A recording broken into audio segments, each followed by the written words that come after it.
यशवंत सिन्हा साहब, चूंकि इसका जो भुगतना पड़ेगा हम सबको, खासतौर से लोअर मिडिल क्लास गरीब लोगों को, हम पर हो सकता है उस तरह से इम्पैक्ट ना आए 6-8 रुपए अगर डीजल पेट्रोल बढ़े, लेकिन 6-8-10 रुपए बढ़ जाए तो किसान जो गांव में खेती करते हैं वो, या तमाम ऐसे करोड़ों लोग हो सकते हैं उस दायरे में। और सिर्फ सही आपने कहा, सिर्फ ऐसा नहीं है कि स्कूटी मोटरसाइकिल या ट्रैक्टर में डीजल और पेट्रोल की कीमतें बढ़ने से असर होगा। सब चीज, पूरा फूड प्रोडक्ट से लेकर हर तरह के प्रोडक्ट, चूंकि महंगाई होगी तो हर चीज, सब्जी फल से लेकर खाना पीना, कोई चीज ऐसा नहीं है जिस पर इम्पैक्ट नहीं होगा। तो बड़े दूरगामी प्रभाव होंगे।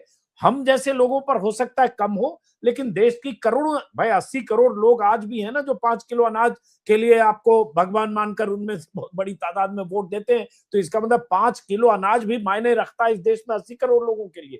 उन पर बहुत असर पड़ेगा। तो मैं ये समझना चाहूंगा, अब सरकार को क्या करना चाहिए अगर हम फ्यूचरिस्टिक बात करें, कि अब जो आपने 72 दिन बिता दिए, गंवा दिए, उसके बाद आप क्या करें जिससे स्थितियां बेहतर, क्योंकि ट्रंप की सनक, उस पर कोई नियंत्रण है नहीं। ईरान से जो रिश्ता था, इस सरकार ने, भाई आप अवेयर होंगे, 2019 तक आप ईरान से सस्ता तेल लेते थे, 60 दिन से 90 दिन का क्रेडिट मिलता था, यूको बैंक में अकाउंट था, बदले में ईरान यहां से सामान खरीदता था। उस दोस्ती को, रिश्ते को आपने ट्रंप के नाम पर कुर्बान कर दिया। अब ट्रंप इतना टर्म डिक्टेट करता है कि रूस से आप तेल 1 महीने खरीदें या ना खरीदें, ये भी अनुमति पत्र जो है वो ट्रंप देता है। तो अब सरकार क्या करे? अब सरकार क्या करे? सबसे पहले तो सरकार को कहना चाहिए कि ट्रंप मुक्त भारत बनाओ। ये बहुत ट्रंप के अच्छी बात आदेश पर आपने हम की। गजब आपने की, ट्रंप मुक्त भारत, सही बात।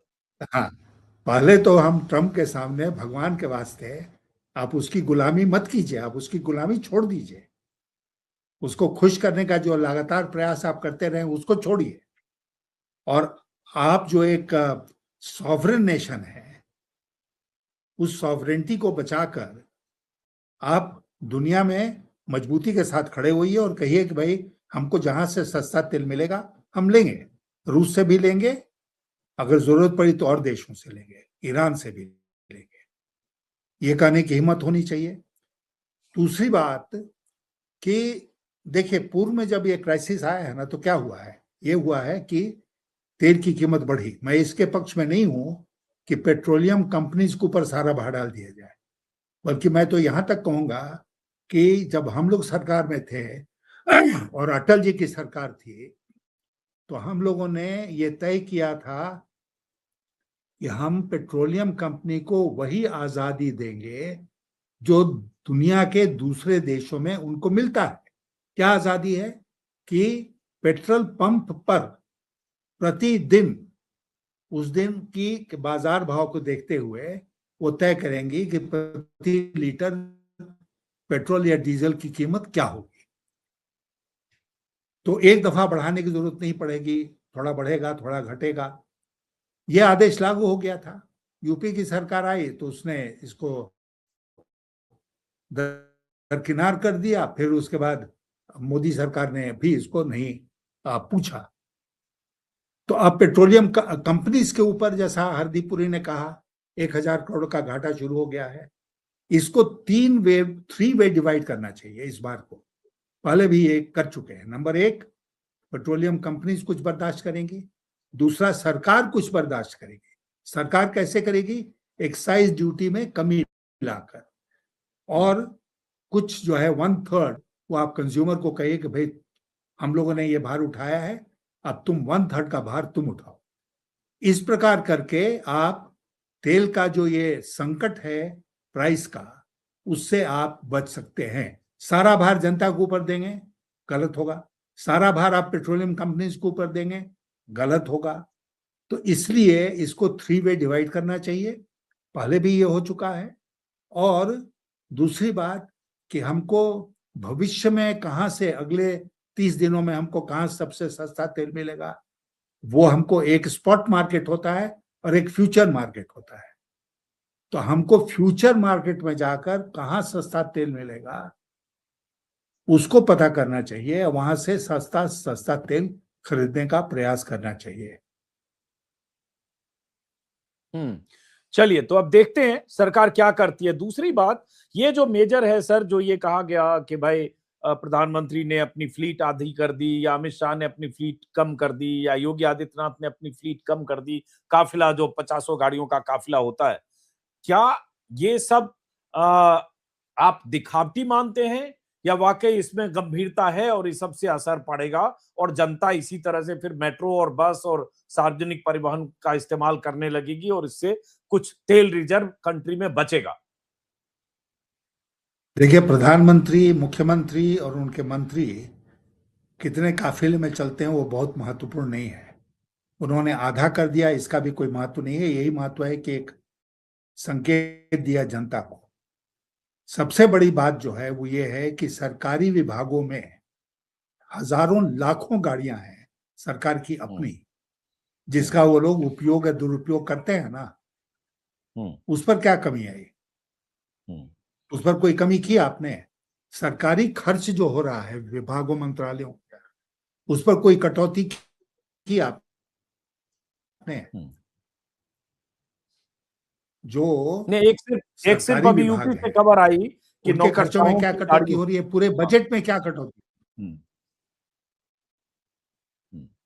नौकरशाहों की गाड़ियों नहीं, एक यूपी से खबर आई कि नौकरशाहों की गाड़ियों में भी कुछ कटौती की बात आई। अब पता नहीं उसका इम्पैक्ट कितना है, कितनी गाड़ियां हैं और क्या करेंगे, अब ठीक है, लेकिन ये तो वो कहना नेशन चाहिए। वाइड। देखिए, इसका हाँ। इसका बहुत बड़ा अर्थव्यवस्था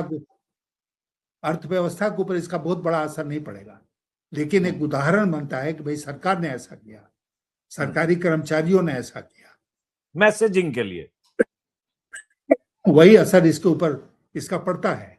तो वो करना चाहिए, वो बहुत आवश्यक है। आप उदाहरण पेश नहीं करेंगे तो जनता कभी आप जो कह रहे हैं उस पर विश्वास नहीं करेगी।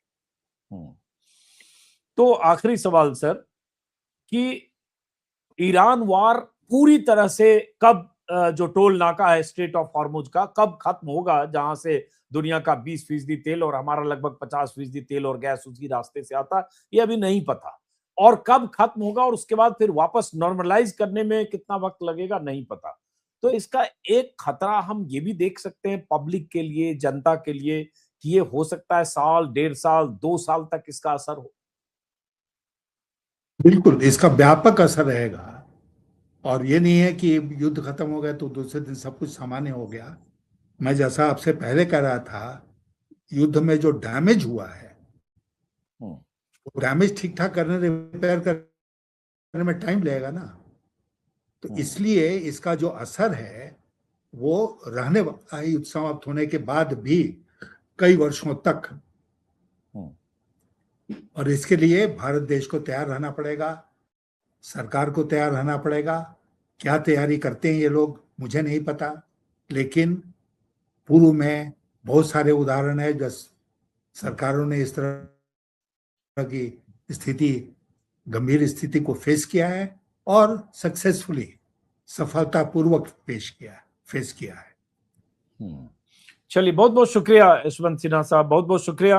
हम उम्मीद करते हैं कि स्थितियां बेहतर हो, उम्मीद करते हैं कि जो जंग अभी सीज फायर की स्थिति में है, सस्पेंडेड एनिमेशन में, वो पूरी तरह से खत्म हो, ताकि हालात बेहतर हो। जैसा कि मैंने कहा कि अगर तेल की कीमतें बढ़ती है, गैस की किल्लत होती है, सोना को लेकर प्रधानमंत्री ने कही दिया, तो उसका असर देश में 80, 90, 75 करोड़ लोगों पर बुरी तरह से बुरा असर होगा। हम उम्मीद करते हैं वैसी नौबत ना आए। फिलहाल बहुत बहुत शुक्रिया यशवंत सिन्हा साहब, हमसे बात करने के लिए। नमस्कार।